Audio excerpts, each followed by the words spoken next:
I'm Doug Fern, and this is my take on music recording. If you have listened to this podcast for any length of time, you probably know that I am a big fan of ribbon microphones. My first encounter with ribbon mics was at my high school FM broadcast station.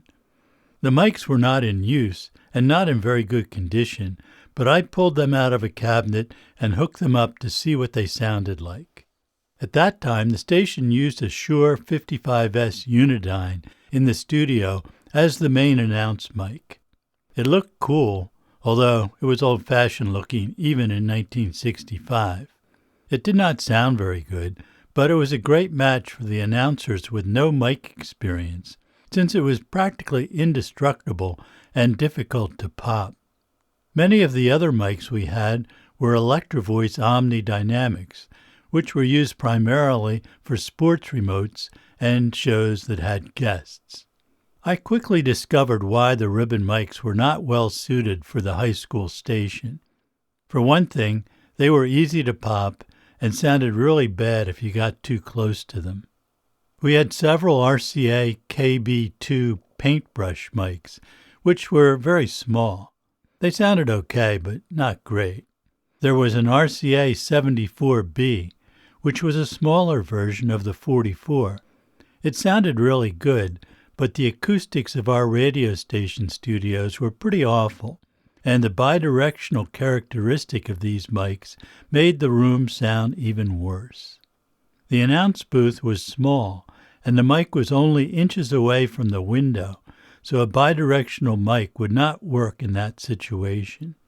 Working the Shure very closely was the best solution we had. By the way, that Shure dynamic element eventually was used in the ubiquitous SM57. In my senior year in high school, I started working weekends at WPEN, AM and FM in Philadelphia. They used mostly EV dynamics too, but I discovered quite a collection of RCA ribbon mics in various locations around the station. Most were on stands, out in the open. Who knows how long they have been stored like that? I bought a pair of 44s and a 77 from the station. The 44 is the classic mic from 1930 that has a diamond-shaped profile, while the 77 is peanut-shaped. Everybody knows those two mics, even if you are completely removed from anything in recording or broadcast. They are icons, often used to represent a generic microphone.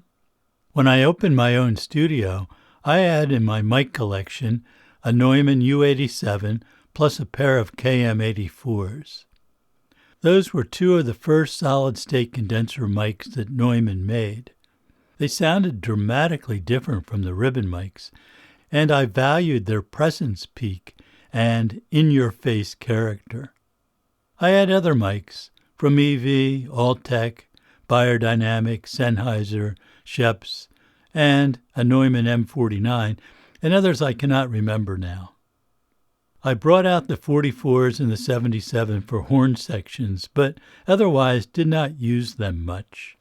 Soon I acquired a pair of RCA BK5s, which were unidirectional ribbon mics. I think of the BK5 as the Eric Severide mic. He was a newscaster and commentator on the CBS TV network and always had a BK5 on the desk about 2 feet from his mouth. It sounded great, a perfect match for his voice. It looked good on TV too, much more modern looking than the RCA 77 or 44. I was not working with anyone who had a voice like Eric Severide, and the BK5 did not sound good on any of the vocalists I was working with at the time. However, I learned that some studios were using a BK5 as a kick drum mic, so I gave it a try. It was not very close to the drum, but it lasted exactly 2 hits before the ribbon blew out. I sent it back to RCA to be re-ribboned and never used it on kick ever again. Finally, after not using the BK5s for a long time, I sold them to get more condenser mics. Despite trying to educate my engineers about how to use ribbon mics, they did not like them on anything. I warned them about the powerful magnets in those mics and the dangers to tape reels. Despite that, one day I walked into the control room to see a 44 sitting on top of an album master tape. After admonishing the miscreant who did that, we put the reel up to check it, only to find about a 20 dB increase in noise on each revolution of the tape reel. After that, I took the ribbon mics out of the mic locker and eventually sold them all. I did not think much about ribbon mics for many years after that, except for a Beyerdynamic M160, which was my go-to hi-hat mic. I had a pair of Coles 4038s from the 1980s, which I used as a Blumline stereo pair for orchestral recording, but that was it.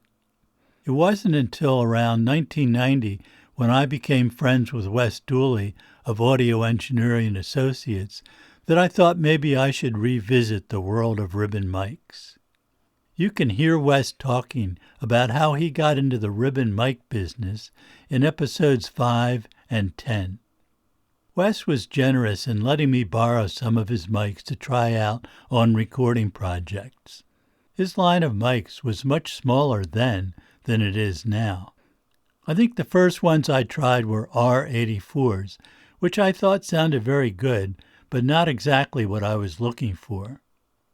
By the way, I and other people suggested to Wes that he make a stereo version of the R84, which he did. That became the R88, although it is significantly different from the R84. The R88 has become one of my favorite mics, which I use almost always on piano and on drums, or sometimes as a single mic stereo pickup with the performers arrayed around the front and back of the mic. Although inspired by the 44, AEA's mic line did not include a real recreation of the 44 for quite some time. Part of AEA's business was refurbishing RCA 44s, and after a while Wes decided he had the parts and expertise to exactly duplicate the original RCA design. When he sent me a pair of 44s to try out, I was sold on the ribbon sound. Why it took me all those decades to appreciate that sound, I will never know. I have done sessions entirely with 44s, and they sounded great on everything. But more on that in a minute. So, what exactly is the ribbon sound? Well, I could make an analogy. Ribbon mics are to microphones what vacuum tubes are to audio electronics. To my ear, tubes sound like the music. Ribbon mics sound like the music. Maybe I needed to pair those two technologies up to fully appreciate the difference from the condenser sound. To be clear, these are not mics for everyone. I think they could be, but for people who get the sound they want with condenser mics, I think they should stick with what works for them. I still have many condenser mics and use them when needed, but I think I have moved beyond that sound into something that better fits my style. Certainly not everyone will agree, but it works for me. No microphone type is perfect for every situation, and many people find ribbon mics awkward to use. Not every sound is a good match for ribbon mics either, nor every situation. Most ribbon mics are big, heavy, and fragile, so they are not well suited for stage use. There are ribbon mics designed for live performance, but in this discussion I am focusing on studio use. The output level of a ribbon mic is very low compared to a condenser mic. That is usually not a problem for most mic preamps, but in some situations, like distant miking of relatively quiet instruments, the low level and maybe preamp noise will become a problem. Perhaps a condenser mic is a better choice for that application in many situations. Some ribbon mics are sensitive to electrical noise, usually heard as a low-level hum or buzz. This has become particularly troublesome with the proliferation of noise-generating electronics, like cell phones, LED lights, SCR light dimmers, HVAC units with variable speed motors, and switching power supplies. During a recent session, we had a problem with noise in one of the ribbon mics. It was traced to one of the LED video lights we had set up for video recording of the session. This is also a problem with many dynamic mics. Condenser mics are much less likely to pick up that electrical noise. Because of the low output level of ribbon mics, there has become a market for preamplifiers, which raise the level of a ribbon mic about 15 to 20 dB, so they are more in line with condenser mics. Those work pretty well, although I prefer to avoid the solid-state stage. And many modern ribbon mics now contain active electronics, which boost the level. Some of those active mics also insert a presence peak to make the ribbon sound more like a condenser. Not a bad option for some people, but I think if you want condenser sound, use a condenser mic. To studio people accustomed to hearing nothing but condenser mics, a ribbon mic initially sounds dull. But if you look at the frequency response of a good ribbon mic, they are generally fairly flat through the range that is most important. True, they tend to roll off at the very high end, often down quite a few dB at 20 kilohertz, but that might not have as much impact on the final product as you might think. I find it remarkable that ribbon mics usually take a lot of EQ without a problem. Basically, you can tailor the frequency response to fit the need of the music and your recording style. All the frequencies are there, and you can boost or attenuate any frequency range easily to get the sound you want. It may take a while to adjust your ears to the sound of ribbon mics, but once you do, you may find your condenser mic sound too harsh and shrill for a lot of things. Generally, I do not use any EQ on my ribbon mics, except for some low-end roll-off when needed. That low-end problem is caused by proximity effect. That simply means that the mic sounds bassier the closer it is to the source of the sound. Sometimes that is desirable, but most of the time I find that some gentle roll-off of the lows, starting around 150 Hz, restores flat low end to the ribbon sound. For me, a 2 to 6 dB shelving roll-off at 40 Hz on a DW Fern VT4 or VT5 equalizer allows me to make the lows much more natural. Other equalizers will probably need different settings. Proximity effect is not unique to ribbon mics. Just about all directional mics have some degree of bass boost. It's physics. Some mics even have a bass roll-off filter you can switch in to compensate. Wes Dooley tells me that the 44 does not exhibit flat bass response until it is 9 feet from the sound source. That's not possible for most of our recording sessions, so some EQ may be necessary. You could think of the increased bass response as some built-in low-frequency boost EQ. Where you might reach for an equalizer to achieve that with other mics, the ribbon mic might do just what you want without any EQ at all. As an example, lately I have been using a cello part for bass, either plucked or bowed. A ribbon mic a foot or so away adds a lot of body to the cello sound and works well in the acoustic music I tend to record. Proximity effect can also be a useful dynamic tool for singers who understand how to use it. Singers in the 1930s and 40s were great at this. When you need more intimacy in the vocal, have the singer move a bit closer to the mic.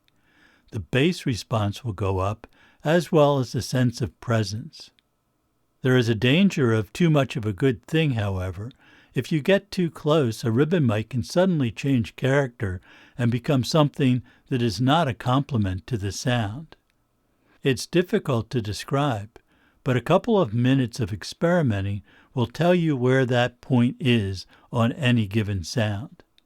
With an experienced vocalist, moving just a bit closer and farther during the performance can be very effective at enhancing the message.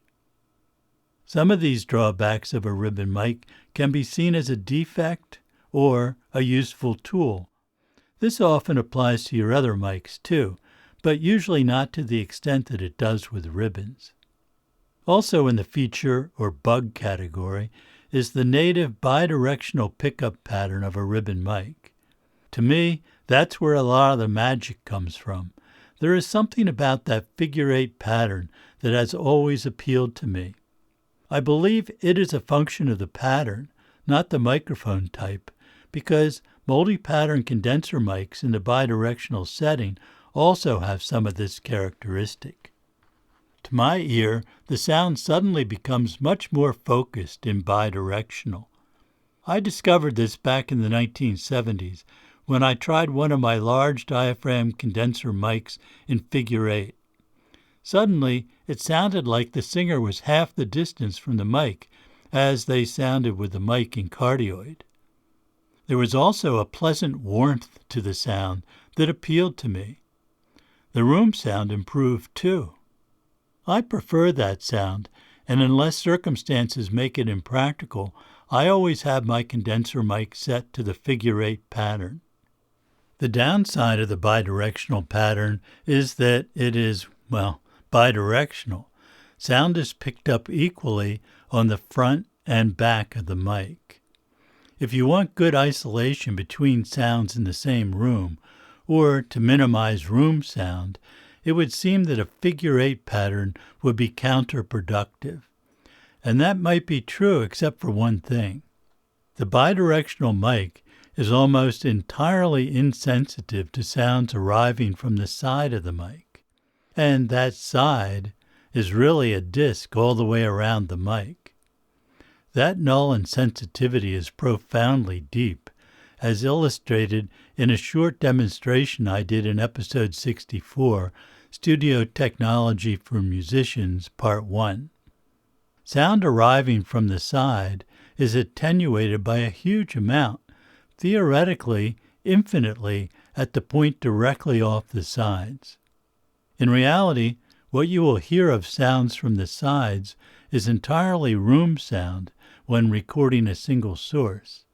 Whether that is good or bad depends on your room and what your intentions are, but I find it very useful in a couple of scenarios. If you want room mics, for drums or an electric guitar, for example, you can place the bidirectional mic as far away as you like. Aim the null, the side of the mic, towards the drum kit or guitar amp. What you will get is almost entirely room sound with very little of the direct sound.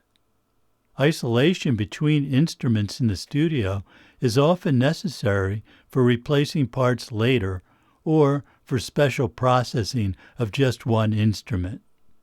Often, a unidirectional mic would work well in this case, but I find that a bidirectional mic can be oriented so that the null faces the sound or sounds in the room you want to minimize, and you end up with much better isolation than you would with a cardioid mic.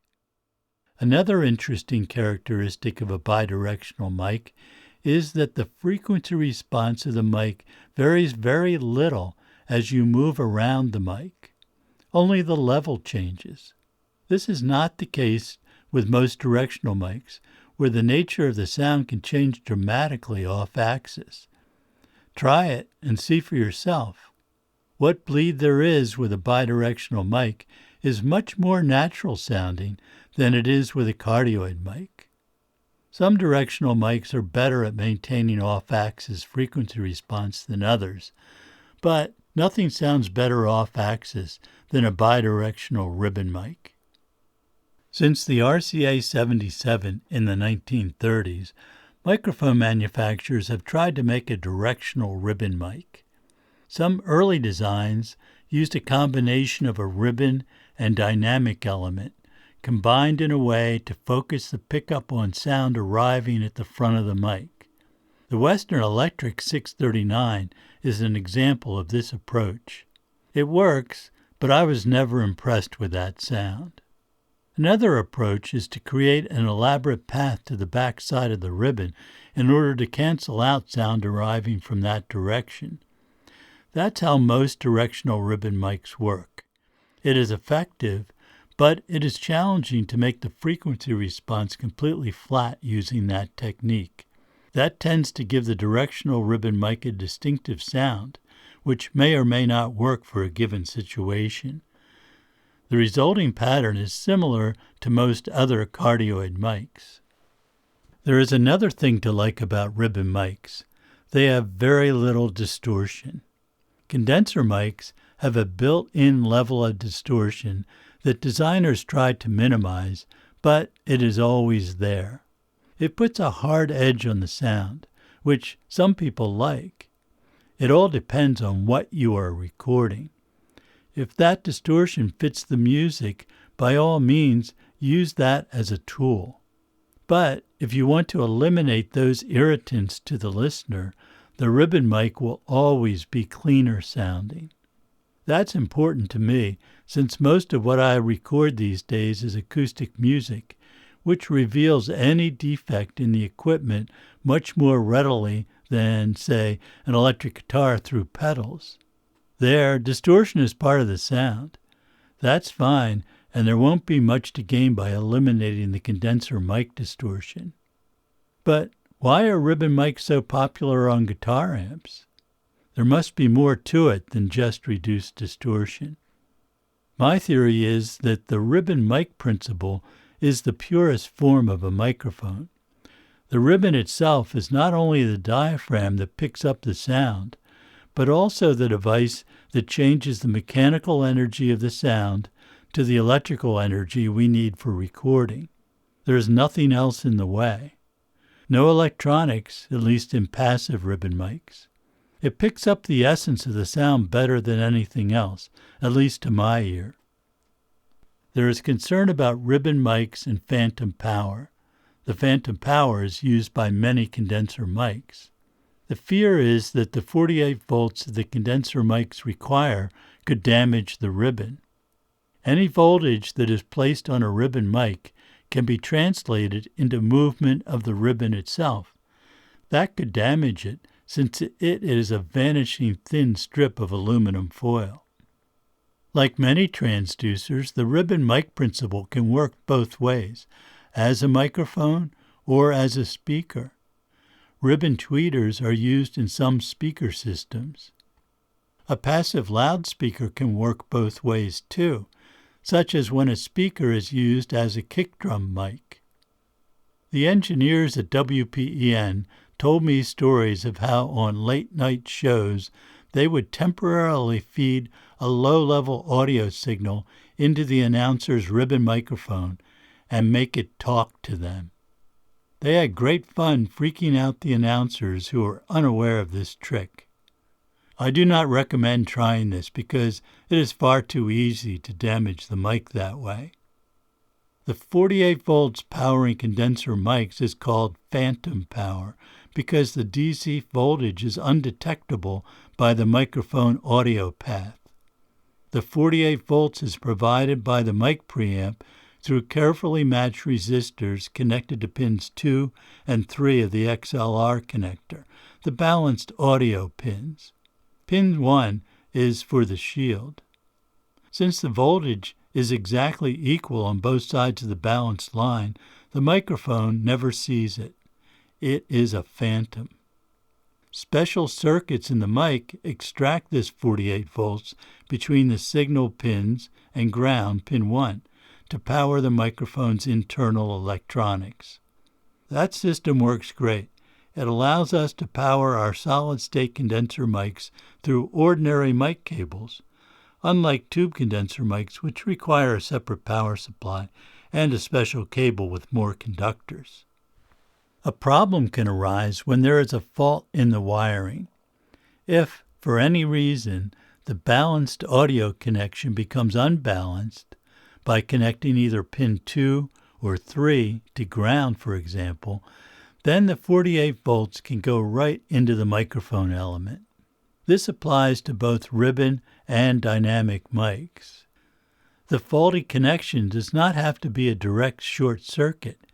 Anything that upsets the careful balance between pins 2 and 3 can result in the phantom voltage appearing on the audio lines. That DC voltage will make the ribbon react, driving it either in or out depending on the polarity of the voltage. Unfortunately, that excursion can be severe, permanently damaging the ribbon in the mic. That situation can occur when you have a defective mic cable. If the shield comes in contact with pin 2 or 3, then destructive voltage can imperil the ribbon mic. By the way, a mic cable with that defect will not power your condenser mics. That cable will have other problems too, like increased noise pickup.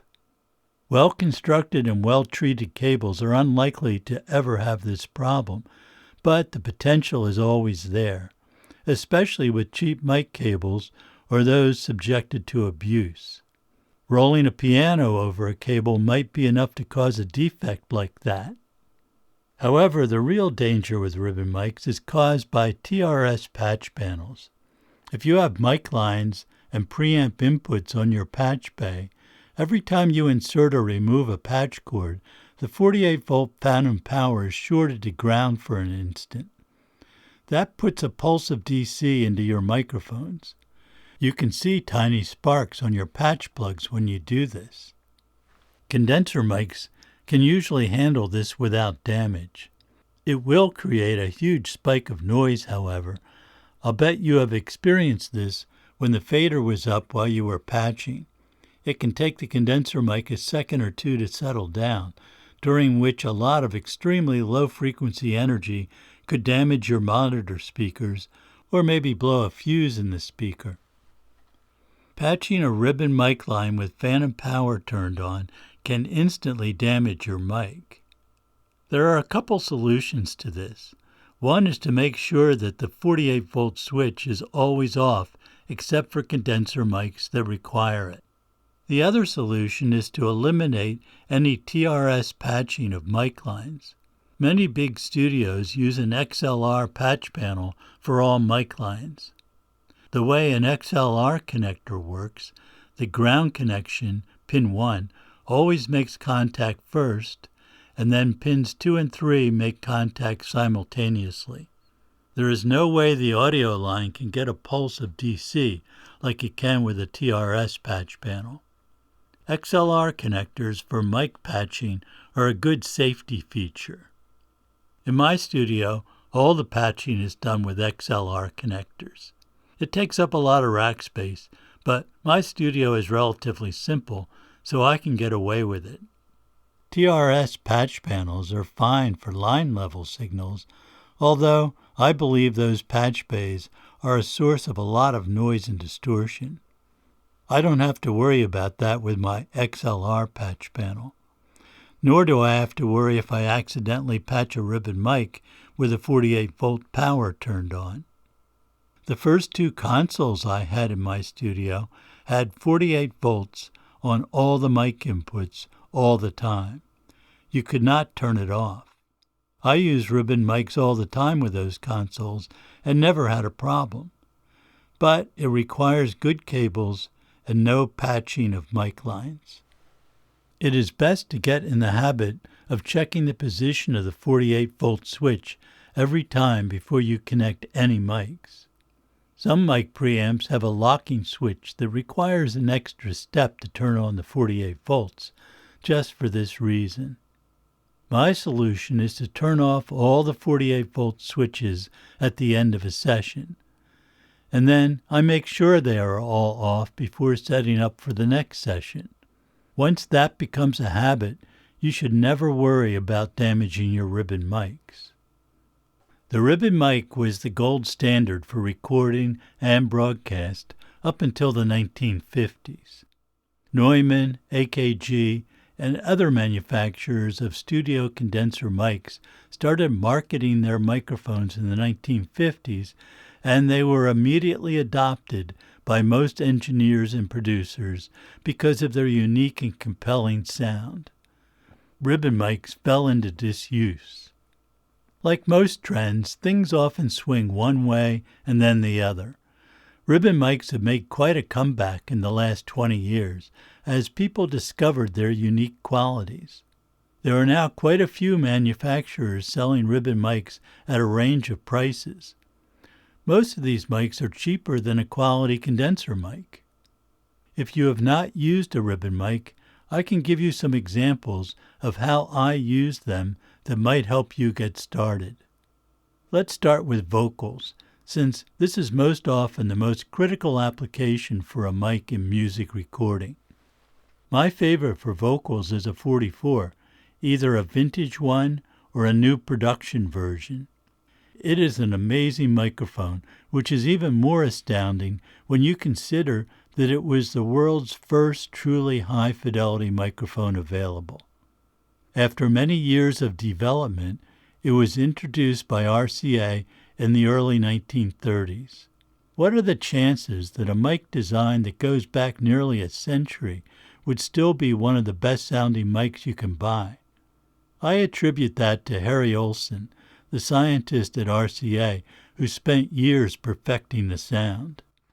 The 44 is well suited for vocals since it was designed for broadcast use.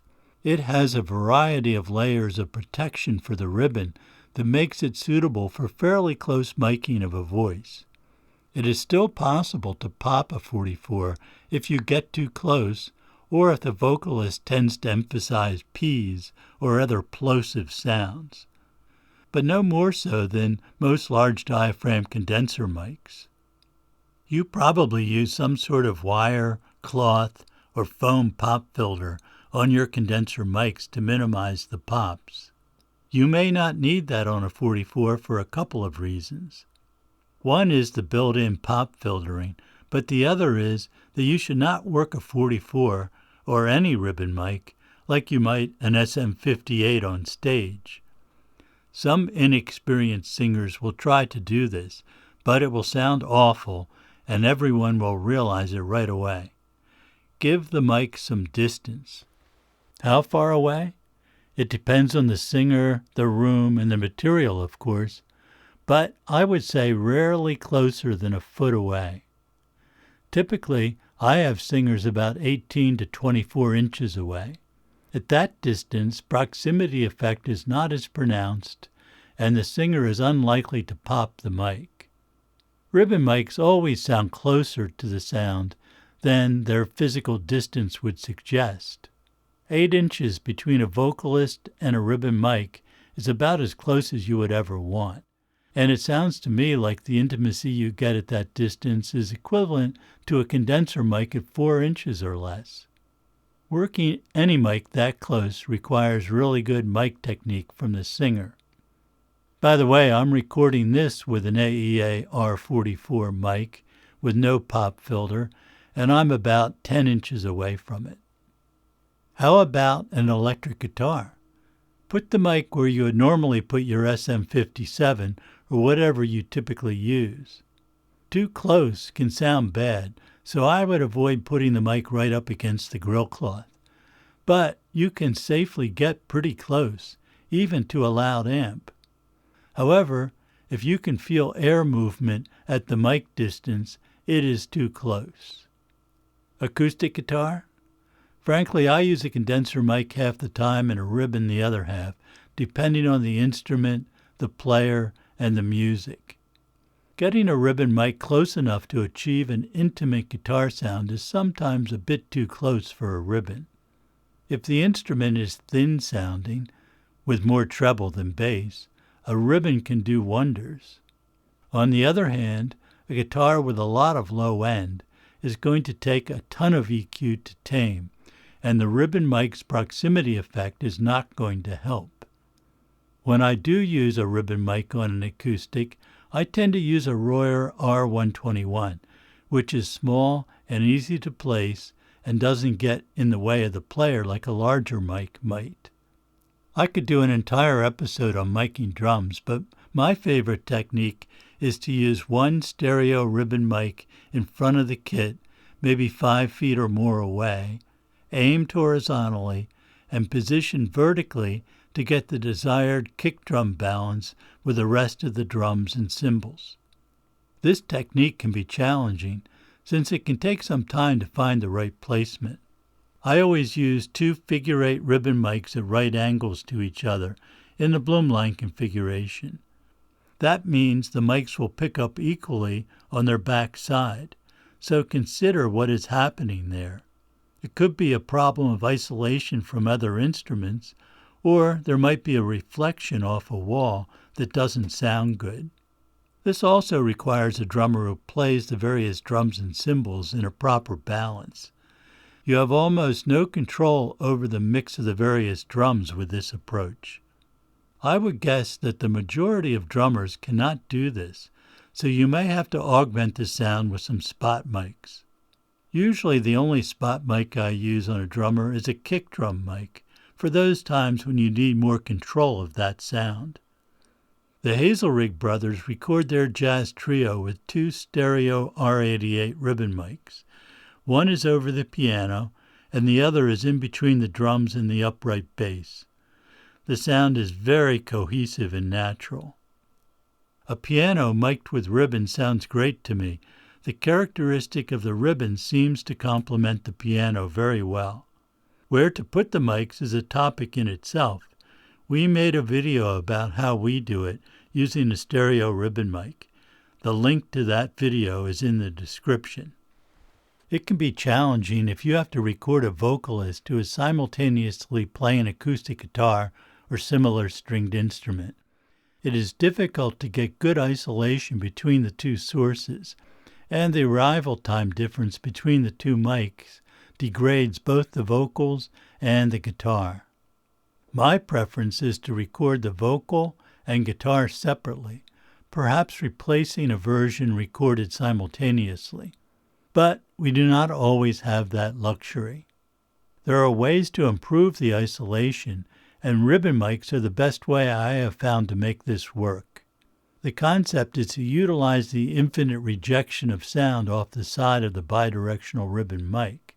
You want to aim the null of each mic at the center of the voice or guitar. Remember that the side means all the way around the mic in that plane.